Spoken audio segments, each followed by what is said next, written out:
পুরীতে বলছি হ্যালো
সন্তোষপুর আগন্তুক একটি এনজিও, তারা এই অনুষ্ঠানটি করছেন। তাদের ফান্ড রেজিং শো। দীর্ঘ বহু বছর ধরেই অরিজিৎ মুখোপাধ্যায় ওনার নাম, যিনি এই এনজিওর কর্ণধার।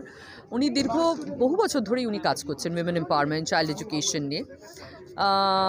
বেশ ভালো তার কর্মকাণ্ড, কিন্তু দুর্ভাগ্যবশত মানুষের কাছে খুব একটা পৌঁছয়নি।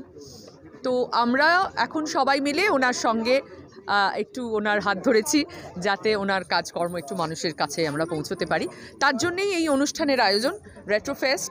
শুরুতে থাকছে একগুচ্ছ চাবি। আমরা মহান শিল্পী সলিল চৌধুরীকে শ্রদ্ধা জানাচ্ছি একটি নৃত্যানুষ্ঠানের মাধ্যমে, যার নাম একগুচ্ছ চাবি। সেখানে আমি আছি, অর্ণব বন্দ্যোপাধ্যায় আছেন আমার সঙ্গে নৃত্য, এবং ওর স্টুডেন্টসরা। কোরিওগ্রাফি অর্ণবই করেছে, নারেশনে সুজয় থাকছে, সুজয় প্রসাদ চ্যাটার্জি।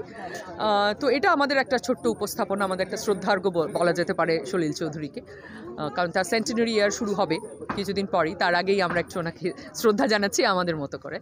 তারপরেই সৌরেন্দ্র সমজিতের শো আছে, কিন্তু আমি পার্টিসিপেট করছি নাচের অনুষ্ঠান। নমস্কার, আমি অর্ণব বন্দ্যোপাধ্যায়। আজকে যে রেট্রোফেস্ট হচ্ছে তার মধ্যে নৃত্যানুষ্ঠানটার নাম একগুচ্ছ চাবি। আমি আছি সেটা নৃত্য পরিকল্পনা এবং কোরিওগ্রাফি করছি, এবং আমার টিম তাতে পারফর্ম করছে দর্পণী। আর আমার সাথে তো রয়েছে অবভিয়াসলি দেবযানী চ্যাটার্জি। ও অনেক পরিশ্রম করেছে, অনেক রিহার্সাল করেছে। তো আমাদের গোটা অনুষ্ঠানটা আগন্তুক বলে একটি এনজিও তারা করাচ্ছেন। তাদের অজস্র ধন্যবাদ যে সলিল চৌধুরীর প্রাক জন্মশতবর্ষে এরকম একটি অনুষ্ঠানের সুযোগ আমরা করে দিয়েছেন, যাতে আমরা এটা করতে পারছি। আর সলিল চৌধুরীর কথা তো নতুন করে কিছু বলার নেই। তার গান এত ভার্সেটাইল, এত ডিফারেন্ট মুডের, যে তার মধ্যে থেকে 10টা গান বেছে আজকে আমাদের হচ্ছে অনুষ্ঠান।